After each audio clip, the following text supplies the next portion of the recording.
I'm going to ask you again because I want to be clear. What is the God you believe in? So you believe that Jesus was God? God. Dr. Jordan Peterson makes the most overt profession of faith in Jesus yet. So if you guys don't know, Dr. Jordan Peterson has a new book out. It's called We Who Wrestle with God. And he's been doing amazing podcast run with different creators and having conversations, everyone from Richard Dawkins to Alex O'Connor. It's been great. And so all props to Dr. Jordan Peterson. But it's always interesting when he sits down with folks that are not Christians, and I'm pretty sure this gentleman doesn't mind me saying he's not a Christian. I don't think he's a Christian. And they get the information out of him. They get the information we want out of him in terms of where exactly he is. Now, some as Wes Huff has gone on to say that, well, Jordan Peterson, it's a little too metaphorical. It's a little too archetype and typography. And Jesus isn't just about moralism. He wants to transform you because he is God Almighty. Well, the Diary of a CEO, who, if I'm just going to be honest right now, the Diary of a CEO may just have like the most slapping podcast. Like the way he does his trailers, the guests that he has, the lack of meandering, no disrespect to Joe Rogan, right? But his stuff is focused. It's like, I feel like him and Chris Williamson, in my opinion, have, I think, some laser podcasts. Some amazing podcasts. And he gets a question that I think a lot of us wanted from Jordan Peterson. Try tyrannizing yourself and see how successful you are. Power's not the game. Okay, what's the game? What's the story? I mentioned earlier, it's voluntary self-sacrifice. Right, you offer yourself up in the service of something higher. That's the basis of society. That's the basis of psychological stability. The Christian insistence is that that's the basis of the world. I'm going to ask you again because I want to be clear. Is what is the God you believe in? I think that That's great. He's just like, I just kind of confused. Who is it?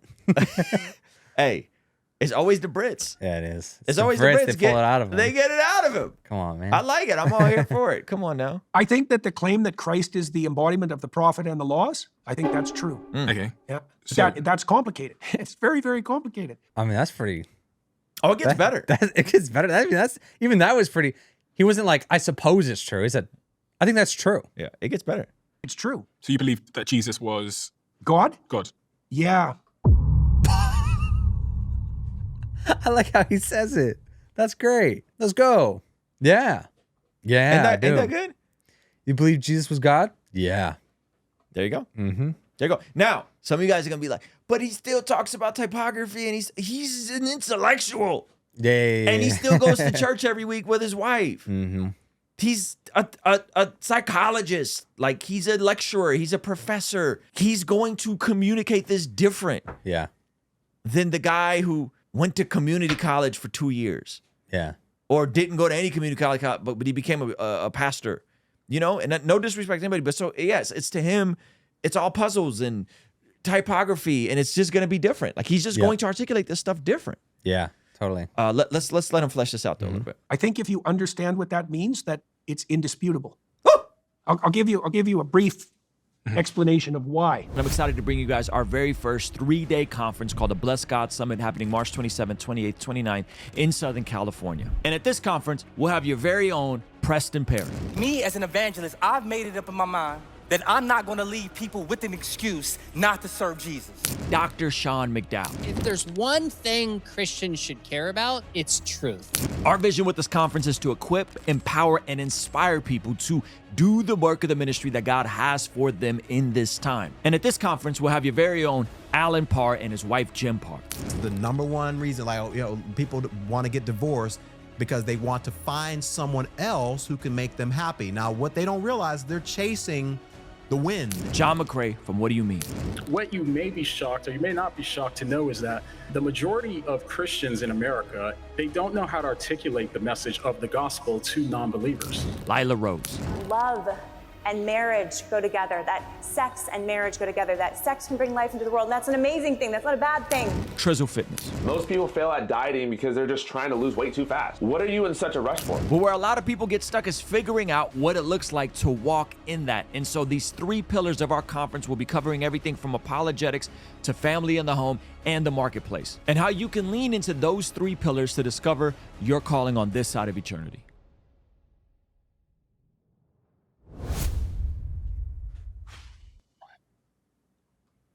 Christ takes the sins of the world onto himself. That means all the problems that there are his problems.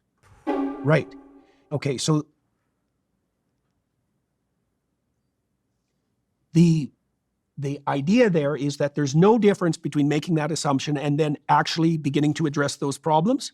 And there's no difference between that which best addresses the problems of mankind and the divine. Those are the same thing. So watch this. Watch this. Swap the word problems for the word sin. Christ takes on the sins of the world. Christ takes on, right? He's just using different terminology, but some of us are so indoctrinated with needing to hear specific biblical language, and I love biblical language. Problems is more than problems, it's sin. Right. And so it's like he's saying the same thing. Yeah. Yeah, right? That's crazy. And I can't see how that can be otherwise, because the contrary hypothesis would be that you would adapt best to your life by avoiding things that are difficult and terrifying. And no one believes that. And so the pattern of the passion, this is the voluntary self-sacrifice issue taken to its extreme. The pattern of the passion is the decision to voluntarily confront and welcome anything that happens to you, no matter what it is.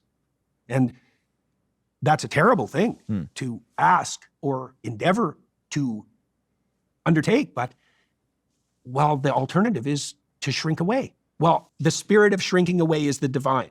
It's like, I don't think so. That's preposterous. The spirit of unlimited courage, well, that's not a bad start for a definition of what constitutes the divine.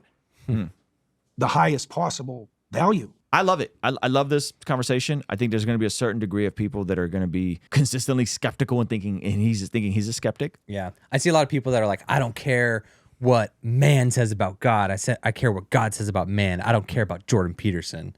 Sweet. And it's like, you're just missing the point. It's like the people think that we care more about Joe Rogan being saved because we care about celebrity culture versus the idea that like one of the biggest voices is publishing content that is spreading the gospel. Like that's the point. With Jordan Peterson, it's like, okay, there is something like when you win an intellectual over to Christ, one of the greater intellectuals of this era, right? It says something about the intellectual argument and the philosophical argument around God. It's not as absurd as a cosmic skeptic or an Alex Connor or a genetically modified skeptic or all the skeptic YouTube channels would make it seem, where they're like, once I found out that the Ark wasn't real, I realized that animals are just as great as humans and that the Bible is absolutely absurd. It's like, that's not the point. The point is that like there are intellectuals that come over to Jesus and are like, wow, from an intellectual standpoint, this makes a lot of sense. From a philosophical sense, this makes a lot of sense. And I can rationalize these things. And so it adds another evangelistic tool of like, hey, this is reaching a whole nother pocket of people that we wouldn't have been able to reach with this silly podcast that we have here, where we're just, we goof and joke and we're not like super hyper intellectual. Well, I mean, I don't mean to make it even more serious, but like, here's my thought. We talk about awakening. We talk about revival. Here's my opinion. It's already here. Like, Bible sales increased year over year for the first time in decades. So number of Bibles sold in 2023, 14.2 million were sold in the U.S., up from 9.7 million in 2019. In the first 10 months of 2024, 13.7 million were sold. That's a 20% increase year over year. That's crazy. Meaning that, look at the numbers in 2019, pre-pandemic, then look at them in 2023, and then it was already almost the same amount just in the first 10 months. Yeah. Right? Which is 2 months away from the end of the year. Right. Which is 2 months away from the end of the year. Yeah. And so here's the punchline. Jesus said when he was with his disciples, he said, the harvest is plentiful, but the workers are few. Ask the Lord of the harvest, therefore, to send out the workers into his harvest field. So the punchline is revival, awakening, whatever you want to call it, is already here according to the data. Hello. The question is, so usually people they're like, hey, like, does revival happen bottom up or top down? Right? Do we need a bunch of celebrities to be saved, or do we need a bunch of people on the ground to get? So, but it's both. Like, what's happening is both are happening. Yeah. Bible sales are up. I want to say Apologetics Canada posted that the number 2 podcast ahead of Joe Rogan were both Bible podcasts. That was like last week. So we don't know if that's still with the top. So that means it's happening bottom up, but it's also happening top down, that the Russell Brands, the Jordan Petersons, the Joe Rogans, there's something happening. So my question is, if it's happening bottom up and people are going and buying Bibles, Yep. and there's more Bibles being sold, millions of more Bibles Hello. than just 2019. What, 5-6 more million Bibles? And the most influential people are becoming Christians. So why do we talk about these people? Because they have influence. Someone's going to see this and be more curious and maybe buy a Bible. So then my question is, those of you guys have been walking with Jesus for a while. Who do you think is going to disciple and mentor and love all these people? Who do you think is going to walk with all of these people into a church, into discipleship, into sanctification, into doing life with them? Wow. Right? Yeah. The Chosen is bigger than it's ever been. There's more Christian movies. There's more Christian podcasts. So it's top down and bottom up. It's already here. And so we can argue about, like, what is the best stream of Christianity? What is the proper worship service? What is the best Bible translation? Tongues or notes? We could have all those conversations. Those are interesting conversations. But revival is happening right now. And those of you guys that have already been a Christian, who do you think is going to do life on life with these people? Hello. They can't just get all the information over the internet. It can't just be all over screens. It happens in the day-to-day walking out with people. Yeah. So I think what we're seeing on a macro scale is actually what we're seeing in the minutia of the details. And by the way, natural disasters, uncertain events, economic uncertainty, what do you think happens when these things are hitting the fan? What do you think happened? People come back to Jesus.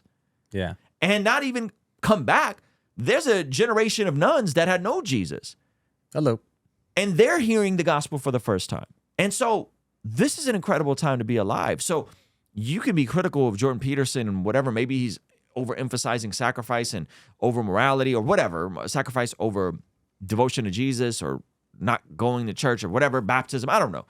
But what you can't tell me is that there's not real shift happening. And if there's real shift happening, that means this verse, which was true back then, is true now. The harvest is plentiful, but the workers are few. Ask the Lord of the harvest, therefore, to send out workers into his harvest field. You, friend, are being sent out into his harvest field. Come on. You are being sent out into his harvest field right now. And that is not, you don't got to go on a missions trip to developing nation. You can go to your neighbor across the street. You could invite them. You could go to your non-Christian family member over the dinner right now and do life with them and be friendly and be kind and show the fruit of the Spirit. That's amazing. And so these are just conversation starters, right? These are just conversation starters. Like, hey, Rogan had Wes Huff on. That's one of his better performing podcasts in the last couple of weeks. That you probably have friends that watch Joe Rogan. That watch Joe Rogan and they're like, yeah, Wes Huff, he's coherent. He's not a weirdo. I think I like this whole Jesus thing. What do I do next? They go to church with you next. You invite them to church, but you got to be going to church yourself. You got to be reading the Bible yourself. Yeah. You have to be walking this stuff out yourself. So anyway, I think it's an incredible time to be alive. And that's part of the reason why we're doing the Bless God Summit. Like, because I don't want to just be engaged in fighting the culture war. I want to provide the framework through devotion to Jesus in the local church and apologetics to the home and the family, to the marketplace. I want to create a framework for us to build better culture. Because that's really, when people have something that they see that's objectively better, and I'm not saying richer, I'm saying better, healthier, more robust. I think that is when they start transitioning and plugging into the local church, the local community, and living out God's ways for their life. So anyway, hopefully that's encouraging to you guys.